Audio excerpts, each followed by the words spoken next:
শিশুর নিষ্পাপতার কাছে কি সত্যিই হার মানে বন্যতার ভয়? গোরখপুরের একটি দৃশ্য যেন সেই প্রশ্নই সামনে এনে দিয়েছে।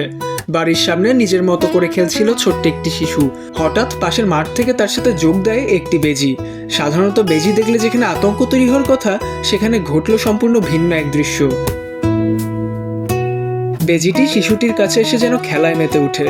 কখনো ছোট্ট হাতের উপর লাফিয়ে পড়ছে, কখনো পায়ের কাছে ঘুরছে, আবার কখনো একেবারে শিশুটির সামনে দাঁড়িয়ে থাকছে। আর শিশুটিও বিন্দুমাত্র ভয় না পেয়ে আপন মনে খেলতে থাকলো প্রাণীটির সঙ্গে। মনে হচ্ছিল এ যেন মানুষ আর বন্য প্রাণীর পরিচয়ের গল্প নয়, বরং দুই ছোট্ট প্রাণের এক মুহূর্তের নিষ্পাপ বন্ধুত্ব। দূর থেকে পুরো দৃশ্যটি দেখে শিশুটির মা প্রথমে ভয় পেয়ে যান। সন্তানের এত কাছে বন্যপ্রাণী দেখে আতঙ্কিত হওয়াটাই স্বাভাবিক, কিন্তু কয়েক মুহূর্ত পর তিনিও বুঝতে পারেন বেজিটি শিশুটির কোনো ক্ষতি করছে না, বরং শিশুটির সরল আচরণে সেও যেন খেলায় সাড়া দিচ্ছে।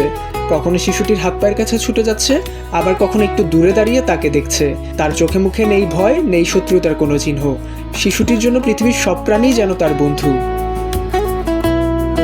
গোরখপুরের এই মুহূর্তটি তাই শুধু একটি শিশুর সঙ্গে বেজির খেলার দৃশ্য নয়, এটি মনে করিয়ে দেয় পৃথিবীকে দেখার আগে সবচেয়ে সরল চোখটি হয়তো শিশুদেরই, যেখানে ভয় বা বিভেদের আগে আসে কৌতূহল, মায়া আর বন্ধুত্ব।